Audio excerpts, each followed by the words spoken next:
నమస్తే ఫ్రెండ్స్, ఈరోజు నేను చాలా సింపుల్గా టేస్టీగా చేసే దొడ్డు రవ్వ టమాటా ఉప్మా చూపించబోతున్నాను. టేస్ట్ చాలా బాగుంటుంది. ఎక్కడ స్కిప్ చేయకుండా చూడండి ఫ్రెండ్స్, అప్పుడే అర్థమవుతుంది. ముందుగా స్టవ్ పైన ప్యాన్ పెట్టేసి 2 స్పూన్స్ ఆయిల్ వేసుకోవాలి. ఆయిల్ వేడైన తర్వాత కొంచెం ఆవాలు వేసుకోవాలి. ఇవి కొంచెం వేగిన తర్వాత పల్లీలు వేసుకుందాం. ఇలా పల్లీలు వేసుకొని ఇలా కలుపుకోవాలండి. మంచిగా ఫ్రై చేసుకోవాలి పల్లీలు మొత్తం. ఇవి పల్లీలు ఫ్రై అయిన తర్వాత ఇప్పుడు కట్ చేసి పెట్టుకున్న పచ్చిమిర్చిలు వేసి ఇలా కలుపుకోవాలి. ఇవి కొంచెం వేగనివ్వాలండి. ఇవి కొంచెం వేగిన తర్వాత కరివేపాకు, ఆనియన్స్ వేసుకోవాలి. వేసుకొని ఇవి కూడా చక్కగా ఫ్రై చేసుకోవాలండి. చూడండి, ఈ విధంగా చాలా ఈజీ అండి చేయడానికి.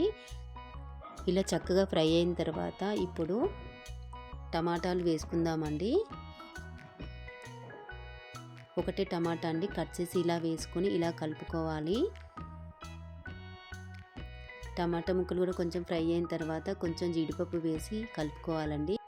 చాలా బాగుంటుంది టేస్ట్ అయితే, ట్రై చేయండి ఫ్రెండ్స్.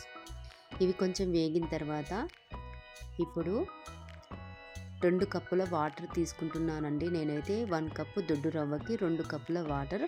పొడి పొడిగా చాలా బాగుంటుంది ఫ్రెండ్స్, చాలా బాగా వస్తుంది. ట్రై చేయండి. రుచికి సరిపడా సాల్ట్ వేసి ఇలా కలుపుకోవాలండి. చూడండి, ఇప్పుడు ఈ వాటర్ మరగనివ్వాలండి. ఇలా మరిగేటప్పుడు మరొకసారి ఇలా కలుపుకుందాం.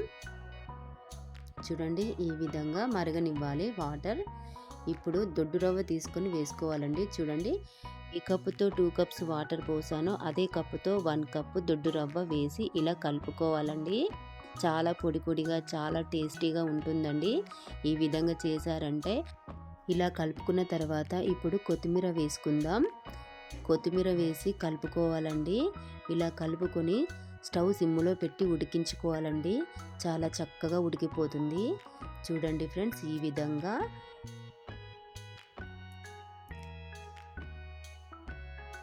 ఇలా ఒక్కసారి కలుపుకోవాలండి. చూడండి, ఇలా పొడి పొడిగా వస్తుంది. చాలా అంటే చాలా బాగుంటుంది.